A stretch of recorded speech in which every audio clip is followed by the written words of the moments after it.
A dynasty in sports is when a team has repeated success and always seems to find themselves at the top of the ladder when it comes to that given sport. This divides fans into two distinct categories and forces the other team to conform to how they play and how they act. They set the new standard. But sometimes, just as quick as a team starts building the foundations to their own dynasty, as quick as it gets taken away. The biggest example of this is probably the Seattle Seahawks in the 2010s, as in 2012 they drafted a stud rookie quarterback named Russell Wilson who led them to an 11-5 record in the regular season. They made it to the divisional round where they lost to the Falcons. But after having that year of experience, the Seahawks stormed through the NFL in 2013, going 13-3 on the back of their Legion of Boom defense and Russell Wilson's amazing playmaking abilities, and they cruised to their first career Super Bowl 43-8 over the Denver Broncos. But as quickly as they laid the foundation to the NFL's next dynasty, it was swept away just as quick. It didn't matter that the Seahawks steamrolled the NFL again in 2014. It didn't matter that they cruised to the Super Bowl again. All that mattered was that this play at the end of the Super Bowl saw them lose to the Patriots, who got their first Super Bowl ring in a decade. And this immediately, as quick as it seemed, their back-to-back Super Bowl hopes immediately vanished. And immediately the Seahawks slid into a turbulent disaster as they could never make it back to the conference championship game, suffering heartbreaking playoff loss after heartbreaking playoff loss. They were finally able to get another Lombardi trophy in 2025 after winning Super Bowl 60, but we will never know how amazing the 2010s dynasty could have been if they won that Super Bowl back in 2014. So with that being said, let's look at some teams that showed the potential of forming a dynasty and having built a good foundation of it in the process, but just weren't able to seal the deal for one reason or another. If we stay in the football landscape, we can look at the Pittsburgh Steelers in the 2000s decade. After a mediocre 9-7 season in 2000, the Steelers throttled everyone in the AFC in 2001, going 13-3 and going all the way to the AFC Championship game after getting a first round bye. However, the New England Patriots, fresh off the tuck rule, were able to beat them by a touchdown, even with Tom Brady getting hurt and Drew Bledsoe doing some backup heroics. If the Steelers were somehow able to hold on and get the win in that game, I have a feeling the Steelers could definitely have stopped the Rams' greatest show on turf in Super Bowl 36, and they would have won the Super Bowl that year. After that loss, they stumbled a little bit. They still made the playoffs in 2002 with a 10-5-1 record, but didn't make it past the divisional and had a pretty mediocre 2003 season. But in 2004, they found a stud in Ben Roethlisberger, who steamrolled his way to a 15-1 record, and he won every single game he started in, which is an NFL record. That year in 2004, Roethlisberger was able to get Offensive Rookie of the Year, and they were the team that ended the Patriots' 21-game winning streak. This team was firing on all cylinders, and even though they barely were able to squeak past the Jets in overtime after getting a first round bye, they got destroyed by the Patriots once again in the AFC Championship game 41-27.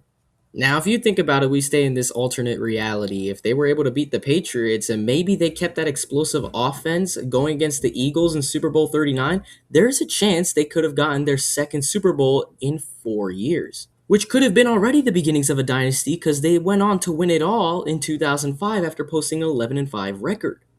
And the story doesn't just end there because they ended up winning another Super Bowl a few years later in 2008 over the Cardinals, and they made it to the Super Bowl again in 2010 where they lost to the Packers, and in 2011 they had a shot at making the Super Bowl, but they lost in the 3-16 game. So if we stay in that alternate reality, everything goes their way. They win the Super Bowl in 01, 04, 05, 08, and 2010. 5 Super Bowls in a 10-year span. Another team I got to shout out is the Jaguars in the late 90s. After their mediocre inaugural season, they made it to the AFC Championship at only a 9-7 record in 1996, and although they lost to the Patriots, they only got better and better. As in the next 2 seasons, they had back-to-back 11-win seasons, and they lost to the Super Bowl champion Broncos in 97, and they made it to the divisional round in 98, where they lost to the Jets by only 10 points. Led by quarterback Mark Brunell and a strong offensive line, in 1999, the Jaguars were the cream of the crop in the AFC, going a league best 14-2 and retiring Dan Marino in their first playoff game 62-7 and losing to the Titans 33-14 in the AFC Championship game. If a couple things went better their way, they had better offense and better defense, who knows, maybe they could have had a couple Super Bowls in that run because they didn't make it back to the playoffs until 2005. Even established champions have a chance at completely falling off just like this and not establishing a full-on dynasty. And it doesn't have to be just in football. Look in hockey, the Pittsburgh Penguins won back-to-back Stanley Cup championships in 1991 and 1992, but afterward, the franchise fell into utter disarray. Their star player, Mario Lemieux, was diagnosed with Hodgkin's disease and had to fight that for a good portion of his career. And the Penguins nearly had to relocate because their finances just completely died. Player salaries were going unpaid. There was a bunch of debt and millions of dollars owed to Lemieux, and the payroll was just getting higher. And the team had to declare bankruptcy in 1998. Luckily for the franchise, Lemieux was able to buy an ownership stake and bought the team out of bankruptcy in the late 90s. But after their championships, the team completely fell apart. Even though Jaromir Jagr led the team basically as their captain, the team made it to the playoffs for the next 9 seasons, but were only able to make it to the conference finals twice in those 9 years and were never able to make it back to the Stanley Cup final until Sidney Crosby was drafted and they made it again in the 2007-08 season. Staying in the sphere of hockey, we have the inconsistent Los Angeles Kings. After they had an exit in the conference quarterfinals in the 2010-11 season, they became one of the top NHL teams the following year in 2011-12. Going with the 40, 27, and 15 record, they cruised to the Stanley Cup final where they beat the New Jersey Devils in 6 games. And after they lost to the Chicago Blackhawks the next season in the conference finals, they made it back to the Stanley Cup in the 2013-14 season, going 7 games in the first round, second round, and the conference finals, but they were able to go 5 games with the Rangers to win the Stanley Cup final in 2014, their second in 3 seasons on one of the craziest shots in NHL history. 2 titles in 3 years is on the precipice of a dynasty, but the Kings have become super inconsistent as of late. They didn't even make the playoffs the next year, and since then, they've only made the playoffs a handful of times, and they've never gotten past the first round at all since that championship win. They've made it to the postseason in 7 of the last 12 seasons, which include the last 5 seasons in a row, but they have not made it past the first round once. And I would like to give an honorable mention to the Philadelphia Flyers in the 70s. They became the first expansion team after the 1967 expansion to win championships in the Stanley Cup, as they won 2 in a row in 1974 and 75. And then they lost in the finals in 76, but they just slowly fell off. They made it to the finals 3 more times across the next decade, but they never won. And they eventually traded all their main players, and they've just barely made it to the finals since then and never were able to show a real dynasty. As we transition to the basketball side of things, there's one team in particular that I really want to look at that had 2 failed dynasties. This being the Detroit Pistons, who started growing into the league in the 80s as they started getting better and better before they made the finals in the 1987-88 season, where they lost in 7 games to the Lakers. They were able to get the revenge by sweeping them the next year in the 1989 finals and ended up winning the finals the following year in 1990 as well in 5 games over the Trailblazers. This was because the Detroit Pistons had taken over the league with their extremely aggressive style and became known as the Bad Boys.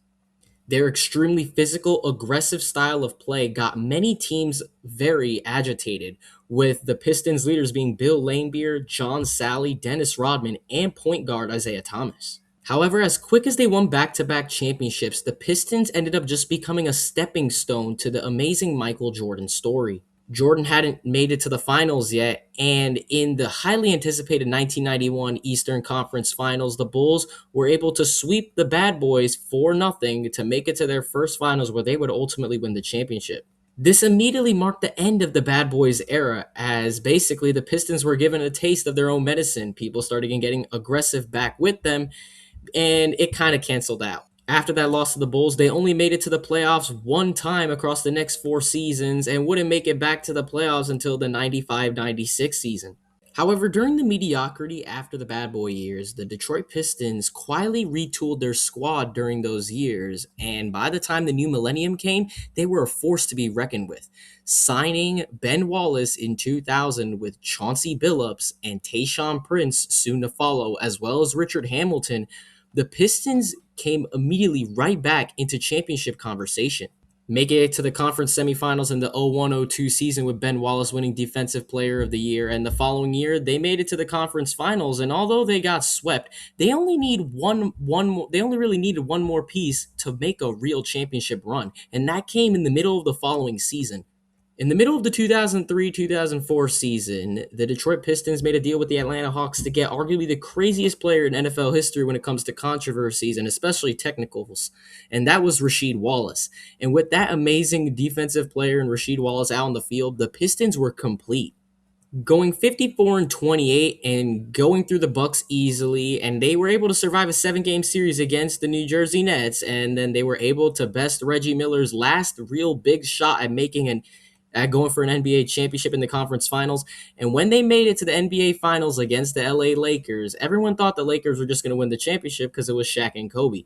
However, the Pistons were peaking at the perfect time, and they took complete advantage of that and dominated the 2004 NBA Finals en route to winning their first championship in the new millennium. With Chauncey Billups winning Finals MVP, the Pistons didn't slow down at all, as the following year, even though they had the same record, it felt like they were better. Ben Wallace won Defensive Player of the Year again. They made it past the Sixers in the first round, the Pacers again in Reggie Miller's final season. They survived a 7-game series to beat Shaq and the Heat, and they made it to the NBA Finals, where they looked like the better team overall, but they lost in the 7th game to the San Antonio Spurs, who were just starting their dynasty. The Pistons were still immense favorites in the 2005-2006 season, as they had an even better 64-18 record, winning 10 more games and making it again to the conference finals, but they lost in 6 games to the Heat. This time Shaq was able to get over the hump.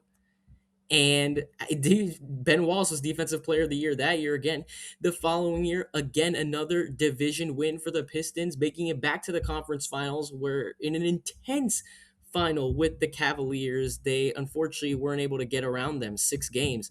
The following year, again, 59-23, another division win, making it back to the conference finals. This time they lose to KG and the Celtics. But by the end of that run, the Pistons had already lost most of their pieces, and after a first-round sweep exit in the 2009 NBA playoffs, the Pistons were a shell of their former selves, and they didn't make the playoffs again until the 2015-16 season. Across those seasons from 2001 to 2008, the Detroit Pistons won the Central Division literally every single time in the East except for their NBA championship season. 6 consecutive conference finals appearances and 2 appearances in the NBA finals, where they won a championship in 2004. If everything had gone their way there, the Detroit Pistons could have had the dynasty instead of the San Antonio Spurs in the 2000s, because that would have been so many championships if everything went exactly like it should have for them. But it wasn't meant to be. Despite all those conference finals and NBA finals appearances, they weren't really able to cement themselves as an all-time team, because we only remember them because they won that one championship in 2004. Another big team that couldn't really maintain a dynasty was the Miami Heat a few years later in the 2010s, as once they established their big three in LeBron James, Dwayne Wade, and Chris Bosh, they immediately became one of the best teams in the league, 58 wins in their first season together, but they lost the NBA Finals in 2011 to the Mavericks in 6 games in a huge upset. But they followed that up by winning the next 2 championships in a row, which included a 66-win season in 2012-13 and winning the NBA Finals in Game 7 over the San Antonio Spurs, who were toward the end of their dynasty. But the following season, 2013-14, they were still able to get 54 wins and be one of the top teams in the East, but they only made it to the finals, but they got revenged on by the Spurs, who beat them in 5 games. And immediately after that, due to issues with contracts and tensions with the team, LeBron would dip after his 4th season with them, and immediately the team just became inconsistent. Bosh would have to leave a few seasons later because of health issues, and Wade would eventually leave to play for the Bulls before coming back to the Heat later on in his career. But the Heat were inconsistent first-round exits most of the time, as they only made it every now and then, every other year usually, and closer most of the time they were closer to the bottom of the East than the top. We all know what LeBron did with the Cavs once he left the Heat. Had the Heat kept their big three for longer than 4 seasons, who knows? Maybe that could have been the big dynasty of the 2010s and not the Golden State Warriors. And it doesn't just have to be at the professional level, because it could also happen in the collegiate level. Let's look at college football, for instance. In the best decade of college football, the 2000s, we saw multiple teams establish potential dynasties, but they were just never able to take control of the decade. Let's look at our first team, USC, who at the beginning of the decade started struggling, but in 2002 is when they started getting their foot in the water. Carson Palmer winning the Heisman Trophy as a senior, leading the Trojans to an 11-2 record, 4 in the polls and winning the Orange Bowl, but in 2003 is when they really started taking off. With Matt Leinart taking over at quarterback, the team would end up going to number 1 in the rankings, but they had a crucial loss to unranked Cal in triple overtime that hindered them. But because they were number 1 in the AP polls, they looked like the favorites to make the national championship game. However, the BCS polls decided not to, and they decided to go with number 3 LSU to play number 2 Oklahoma, who we'll talk about later, in the national title game, snubbing USC of a BCS title spot. The BCS literally did what it was created to avoid, a split national champion, because LSU ended up throttling Oklahoma in the official national championship game, but number 1 in the AP polls, USC, remained that number 1 in those polls by destroying Michigan in the Rose Bowl, claiming that 2003 national championship. Even though the BCS was under insane controversy, USC just showed everyone that they deserved to be those national champions, because in 2004, they went undefeated. Matt Leinart ended up winning the Heisman Trophy, and the team just destroyed Oklahoma in the national championship game, and it looked like nothing was going to stop them. Well, that was until 2005. Matt Leinart came back in an insane twist. Reggie Bush ended up becoming one of the craziest running backs in the entire country. He was must-see TV. He ended up going on to win the Heisman, and the team went undefeated and was number 1 every single week of the season, destroying teams left and right by 40, by 50, by 60, by 70 over Arkansas. But it wasn't meant to be. Vince Young became a Texas hero by showing up as the number 2 ranked team and going into the Rose Bowl, one of the best games in college football history, going into the Rose Bowl, and Texas ended up showing USC who's boss by winning 41-38, denying them of a three-peat in the national championship. However, it slowly became a tumble for USC. They were still on top of the college football world usually, but Leinart had left. John David Booty entered in as quarterback, and they had back-to-back 11-win seasons in 2006 and 2007. But 2007, they were leading the rankings for most of the season, but a horrible loss to unranked Stanford really eliminated from battling for the national championship, and another loss at Oregon, who was ranked number 5. And USC just kind of stumbled. And in 2008, their national championship hopes were dashed almost immediately as they lost to unranked Oregon State in their third game of the season. And by 2009, Pete Carroll was out the door after a 9-4 season where they were only ranked 22. So if Oklahoma could have not got snubbed in 2003 and won in 2005 and maybe the 2 years with John David Booty, they could possibly have so many national championships consecutively. But we could look at another team that had another shot to win multiple national championships, and that was Oklahoma, who USC beat both times to win the national championship technically. In 2003, they were higher than them in the polls, but in 2004, they throttled them in the national championship game. The Sooners had already won a national championship at the beginning of the decade in 2000 and looked to continue battling for national championships. So in the 2000s decade, Oklahoma started off with a national championship, making it back to the BCS title game in 03 where they lost, got throttled in the 04 game, and they still maintained a strong identity. And when Sam Bradford joined the team, he took it to a whole nother level, winning the Heisman in 2008 en route to leading them to the national championship game where they ended up losing to Florida. That's basically 4 championships they could have had, but they only got 1 in the end. Another team that could have possibly dominated the 2000s was Ohio State. They've been one of the top teams for a long time, and they won a national championship in 2002, but slowly but surely they were able to work their way back up the rankings. Troy Smith taking them back to the national championship game in 2006, along with winning the Heisman Trophy, but they ended up losing to Florida. The following year, they made it again, this time losing to a LSU Tigers team that was completely strong with Matt Flynn leading them. And that could have been multiple national championships again for them in the 2000s. They would go on to win another national championship in 2014 and would win one again a decade later. And another honorable mention to Texas, who made 2 national championship game appearances in 2005 when they beat USC, and in 2009, this time when they lost to Alabama. And I'm not mentioning Florida on this list because even though they won 2 national championships in 3 years, their team just kind of crumbled because they lost their head coach and all their players once they all graduated from college or when Urban Meyer basically just left to Ohio State. And if we go back to our familiar world of NASCAR, this also happened many times as well. If we look at the late Kyle Busch from his dominant years from 2015 to 2019, he won 2 championships that way. In 2015, he missed 11 races because he got hurt, and yeah, he really didn't deserve it. But again, he had his 5 wins and his 10.8 average finish. And across the next 3 seasons, his average finishes were 11.5, 11.5, and 8.3, which was highlighted by an 8-win, 28 top 10 season in 2018. In 2019, he got 27 top 10s, average finish of 8.9, and won the championship again. But he never was able to maintain that level of dominance after his second championship, only getting a handful of wins for the rest of his career before his tragic passing. He was really the real reason why he didn't maintain that level of dominance, especially during those few years, was because of the Championship 4 format. It was just a ridiculous, gimmicky format that rewarded just luck and entertainment in the final race, so he wasn't able to get all those championships in a row like he should have. Same thing goes for Martin Truex Jr., who won the 2017 championship, taking away from Kyle Busch. You can argue that he really had the same level of dominance from 2016 all the way to 2019. This could even happen in MotoGP. Jorge Lorenzo, one of the all-time greats, won 3 Premier Class championships in 2010, 12, and 2015, but he finished runner-up in 2009, 2011, and 2013 by 40-ish points the first time, by like 100 the second time, and only 4 points in the third. If you take Valentino Rossi, Casey Stoner, and Marc Marquez out of the equation, Jorge Lorenzo could have many as maybe 5 or 6 or maybe even 7 Premier Class championships.